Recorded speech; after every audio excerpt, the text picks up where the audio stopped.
أعوذ بالله من الشيطان الرجيم.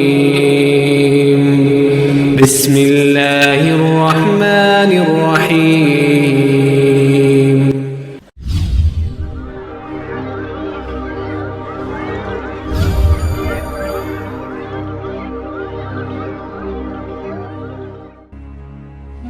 أعوذ بالله من الشيطان الرجيم. بسم الله الرحمن الرحيم. الحمد لله رب العالمين الرحمن الرحيم مالك يوم الدين. إياك نعبد وإياك نستعين. اهدنا الصراط المستقيم صراط الذين أنعمت عليهم غير المغضوب عليهم ولا الضالين.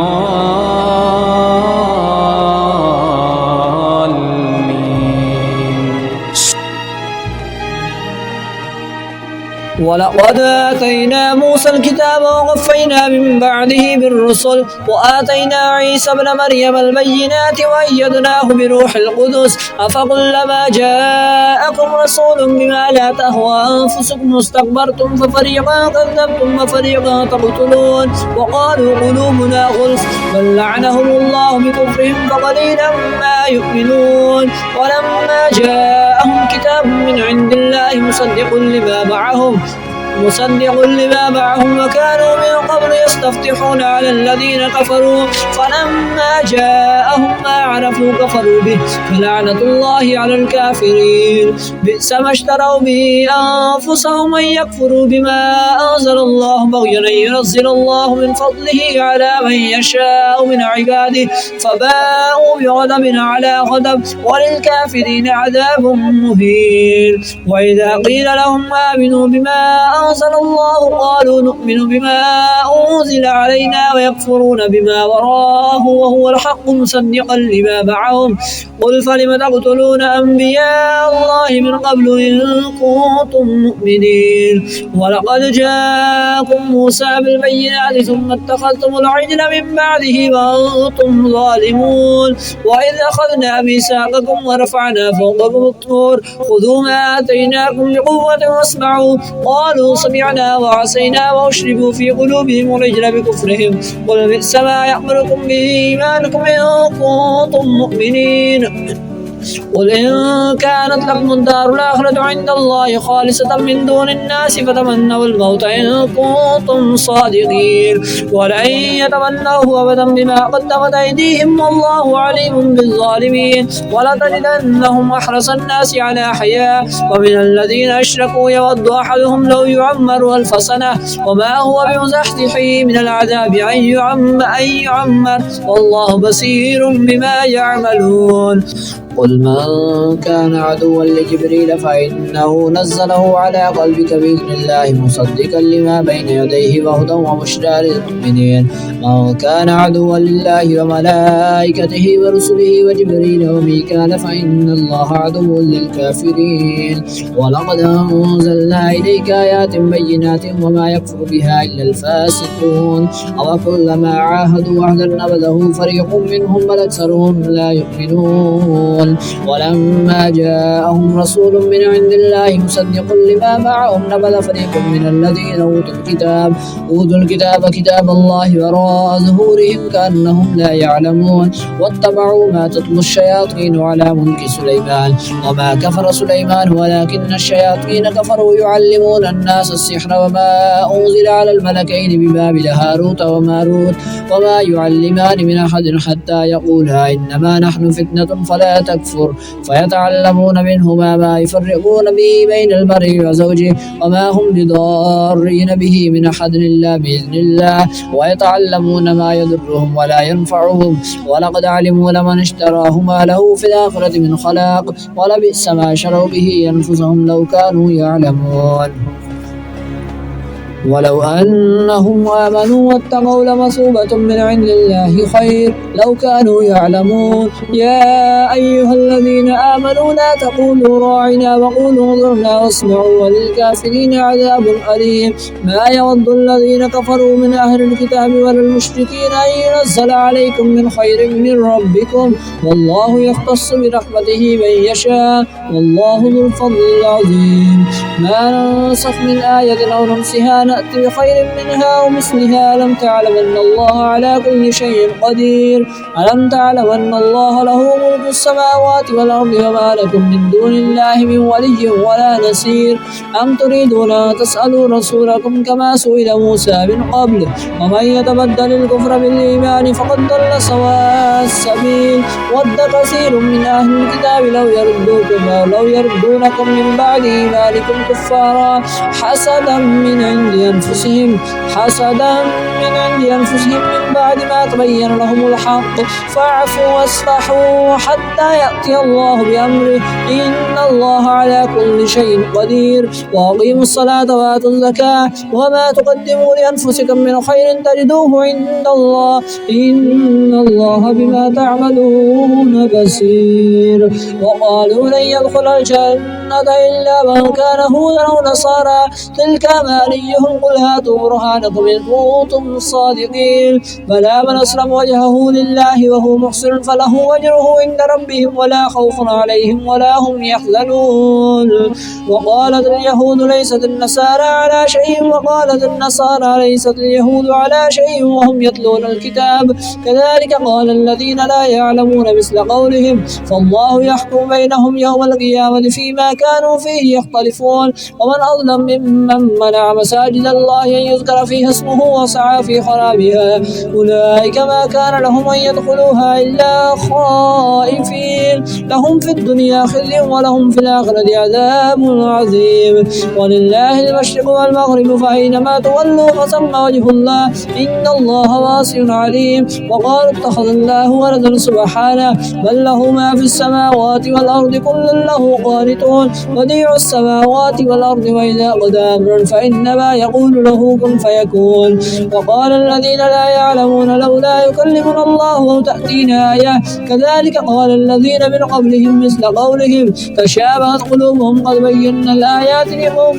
يوقنون. إنا أرسلناك بالحق بشيرا ونذيرا ولا تسأل عن أصحاب الجحيم.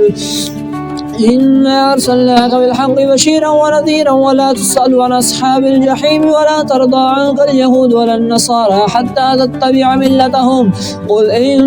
هدى الله هو الهدى ولئن اتبعت أهواءهم بعد الذي جاءك من العلم ما لك من الله من ولي ولا نصير.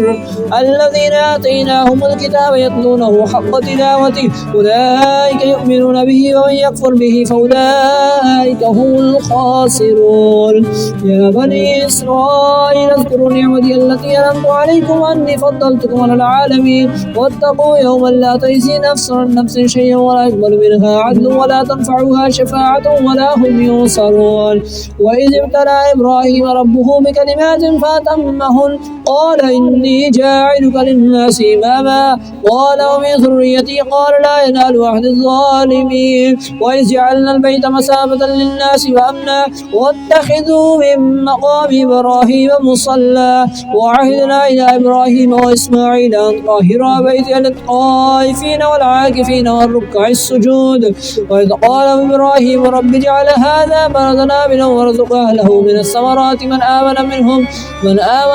بالله واليوم الآخر قال ومن كفر فأمتعه قليلا ثم أضطره إلى عذاب النار وبئس المصير. ويرفع إبراهيم القواعد من البيت وإسماعيل ربنا تقبل منا إنك أنت السميع العليم.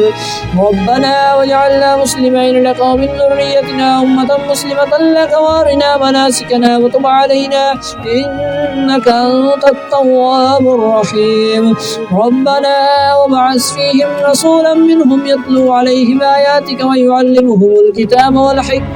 والحكمة ويزكيهم إنك أنت العزيز الحكيم. ومن يرغب عن ملة إبراهيم إبراهيم إلا من سفه نفسه ولقد اصطفيناه في الدنيا وإنه في الآخرة لمن الصالحين إذ قال له ربه أسلم قال أسلمت لرب العالمين ووصى بها إبراهيم بنيه ويعقوب يا بني إن الله اصطفى لكم الدين فلا تموتن إلا وأنتم مسلمون أم كنتم شهداء إذ حضر يعقوب الموت إذ قال لبنيه ما تعبدون من بعدي قالوا نعبد إلهك وإله آبائك إبراهيم وإسماعيل وإسحاق إله واحد ونحن له مسلمون تلك أمة قد خلت لها ما كسبت ولكم ما كسبتم ولا تسألون عما كانوا يعملون وقالوا كونوا هودا أو نصارى تهتدوا قل بل ملة إبراهيم حنيفا وما كان من المشركين قولوا آمنا بالله وما أنزل إلينا وما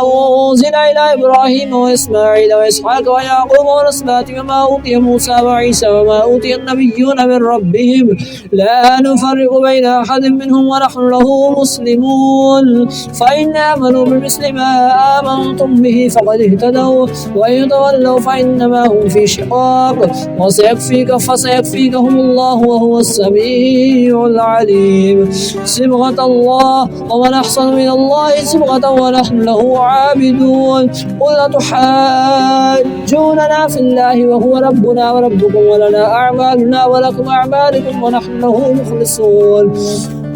أم تقولون إن إبراهيم وإسماعيل وإسحاق ويعقوب والأسباط قالوا هودا ونصارى قل أنتم أعلم بالله ومن أظلم مما كتم شهادة عنده من الله وما الله بغافل عما تعملون تلك أمة قد خلت لها ما كسبت ولكم ما كسبتم ولا تسألون عما كانوا يعملون سيقول السفهاء من الناس ما ولاهم عن قبلتهم التي كانوا عليها قل لله المشرق والمغرب يهدي من يشاء إلى صراط مستقيم وكذلك جعلناكم أمة وسطا لتكونوا شهداء على الناس ويكون الرسول عليكم شهيدا وما جعلنا القبلة التي كنت عليها إلا لنعلم من يتبع الرسول ممن ينقلب على عقبيه وإن كانت لكبيرة إلا على الذين هدى الله وما كان الله ليضيع إيمانكم إن الله بالناس لرؤوف رحيم قد نرى تقلب وجهك في السماء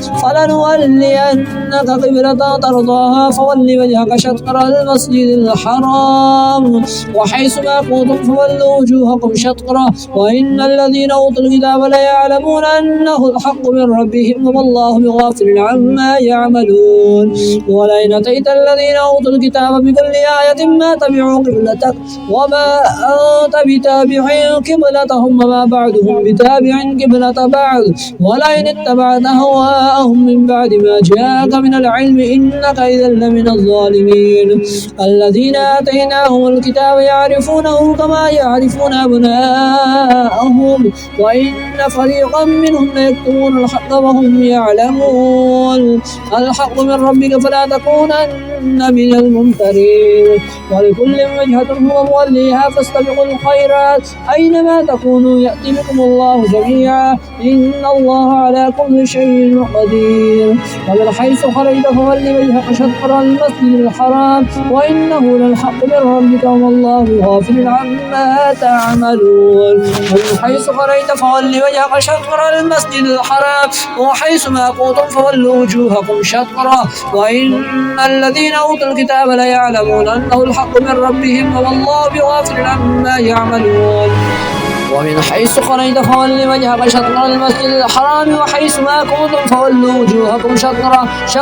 لئلا يكون للناس عليكم حجة إلا الذين ظلموا منهم فلا تخشوهم واخشوني وليتم نعمتي عليكم ولعلكم تهتدون كما أرسلنا فيكم رسولا منكم يتلو عليكم آياتنا ويزكيكم ويعلمكم الكتاب والحكمة ويعلمكم ما لم تكونوا تعلمون فاذكروني أذكركم واشكروا لي ولا تكفرون يا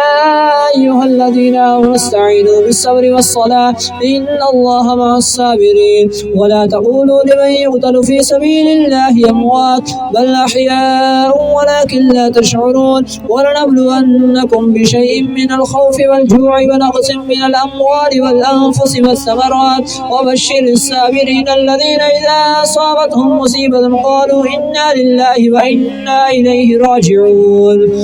قالوا إن لله وإنا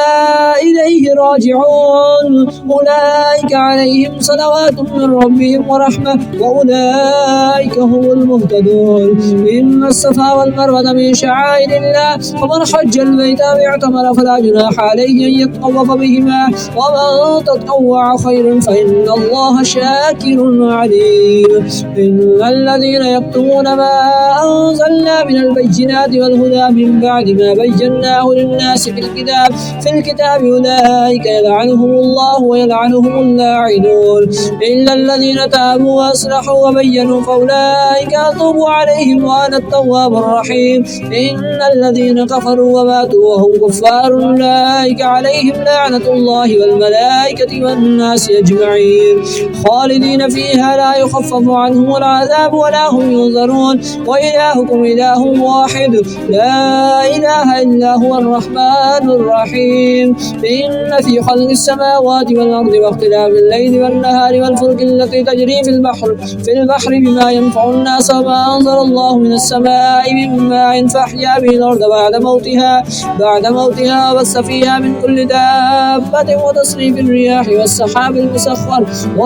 المسخر بين السماء والأرض لآيات لقوم يعقلون ومن الناس من يتخذ من دون الله أندادا يحبونهم كحب الله والذين آمنوا أشد حبا لله ولو يرى الذين ظلموا إذ يرون العذاب أن القوة لله جميعا وأن الله شديد العذاب إذ تبرأ الذين اتبعوا من الذين اتبعوا ورأوا العذاب وتقطعت بهم الأسباب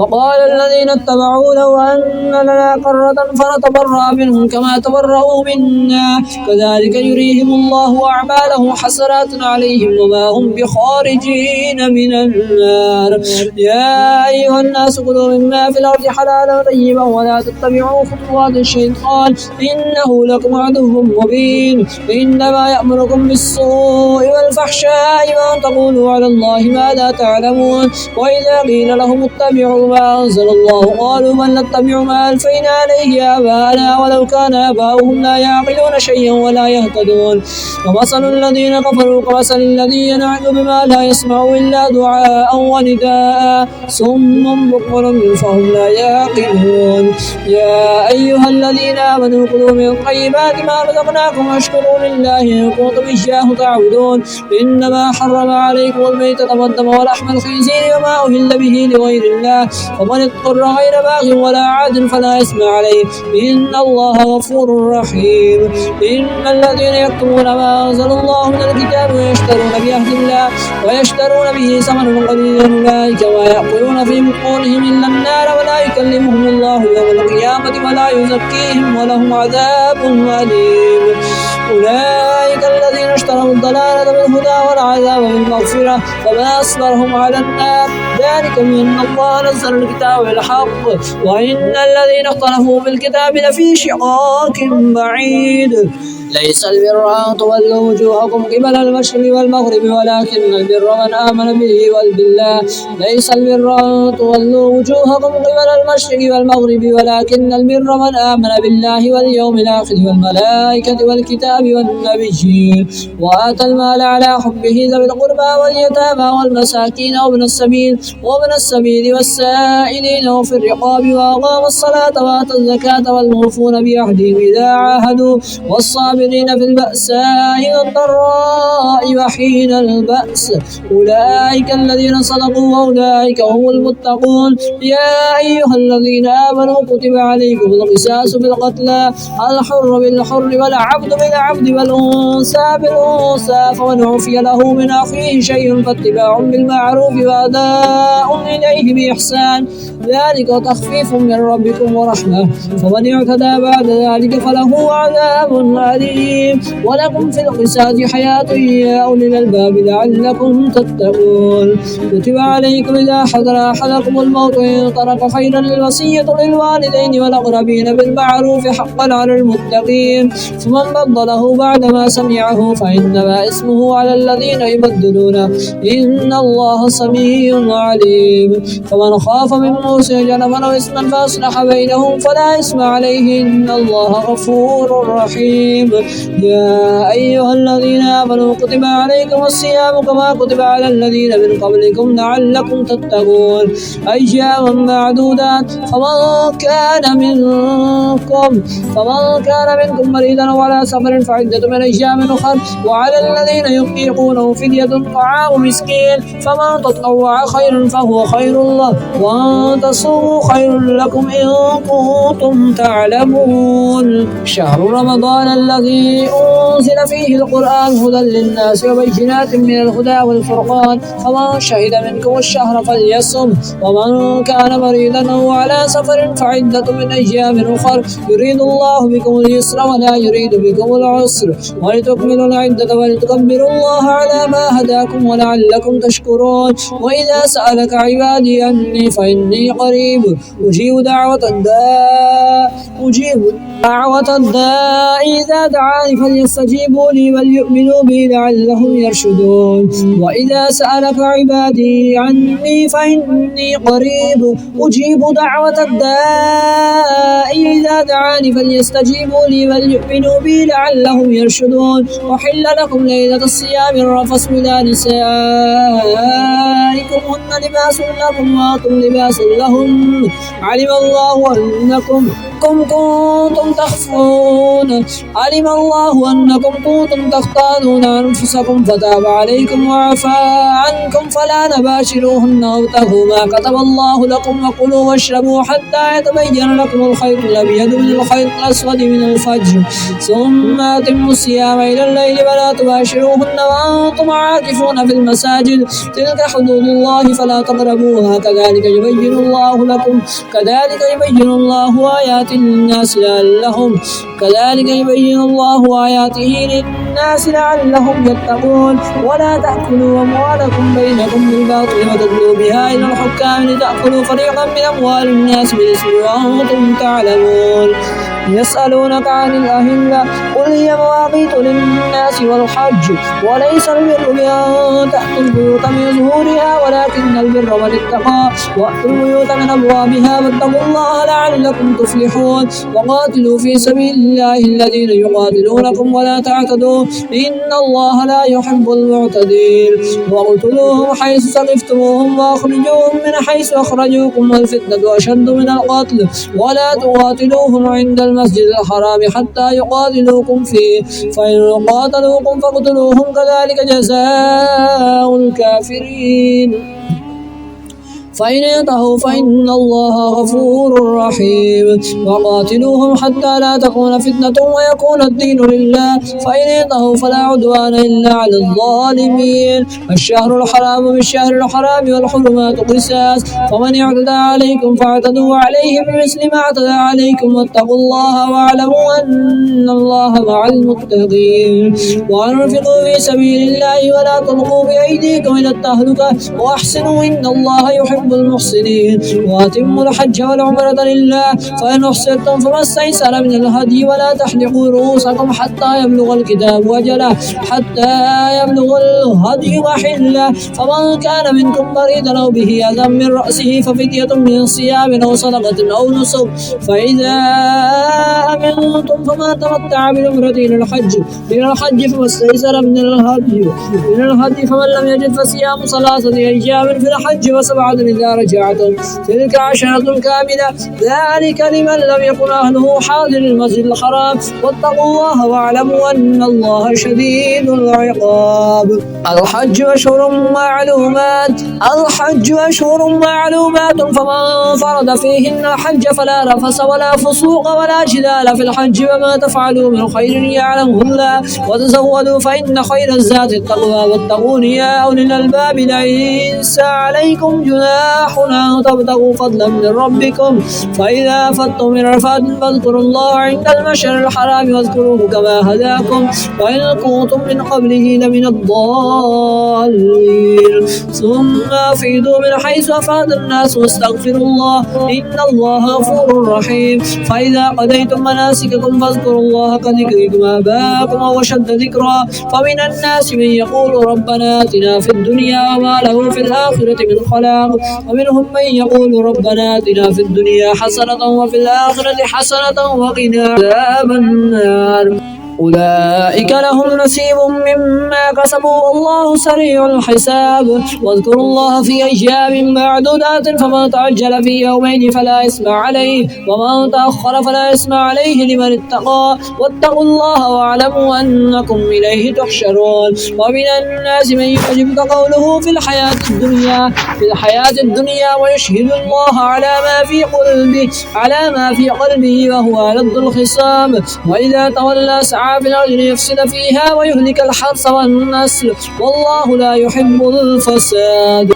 وإذا قيل له اتق الله أخذته العزة بالإثم فحسبه جهنم ولبئس المهاد. ومن الناس من يشري نفسه ابتغاء مرضات الله والله رؤوف بالعباد. يا أيها الذين آمنوا ادخلوا في السلم كافة ولا تتبعوا خطوات الشيطان إنه لكم عدو مبين. فإن زللتم من بعد ما جاءتكم البينات فاعلموا أن الله عزيز حكيم. هل ينظرون إلا تأتيهم الله في ظلال من الغمام والملائكة وقضي الأمر وإلى الله ترجع الأمور. سل بني إسرائيل كما آتيناهم من آية بينة ومن يبدل نعمة الله من بعد ما جاءته فإن الله شديد العقاب. زين الذين كفروا الحياة الدنيا ويسخرون من الذين آمنوا والذين اتقوا فوقهم يوم القيامة والله يرزق من يشاء بغير حساب. كان الناس أمة واحدة فبعث الله النبيين مبشرين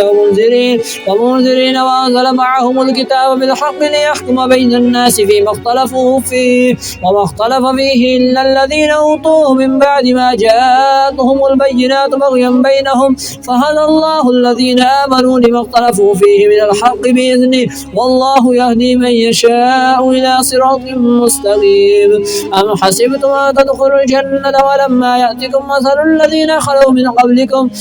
من قبلكم مستهم البأساء والضراء وزلزلوا حتى يقول الرسول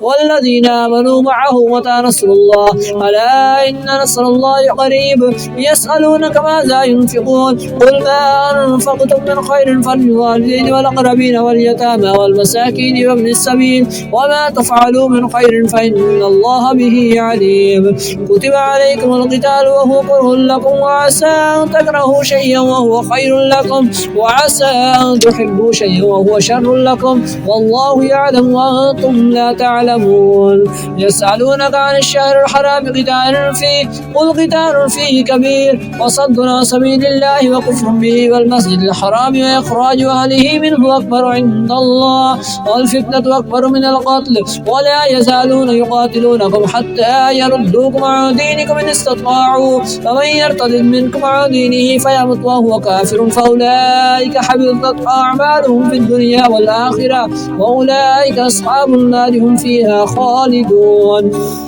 إن الذين آمنوا والذين هاجروا وجاهدوا في سبيل الله أولئك يرجون رحمة الله والله غفور رحيم. يسألونك عن الخمر والميسر قل فيهما اسم كبير ومنافع للناس واسمهما أكبر من نفعهما ويسألونك ماذا ينفقون قل العفو كذلك يبين الله لكم الآيات لعلكم تتفكرون في الدنيا والآخرة. ويسألونك عن اليتامى قل إصلاح لهم خير وإن تخالطوهم فإخوانكم والله يعلم المفسد من المصلح ولو شاء الله لعنتكم إن الله عزيز حكيم. ولا تنكحوا المشركات حتى يؤمن ولأمة مؤمنة خير من مشركة ولو أعجبتكم ولا تنكحوا المشركين حتى يؤمنوا ولعبد مؤمن خير من مشرك ولو أعجبكم أولئك يدعون إلى النار والله يدعو إلى الجنة والمغفرة بإذنه ويبين آياته للناس لعلهم يتذكرون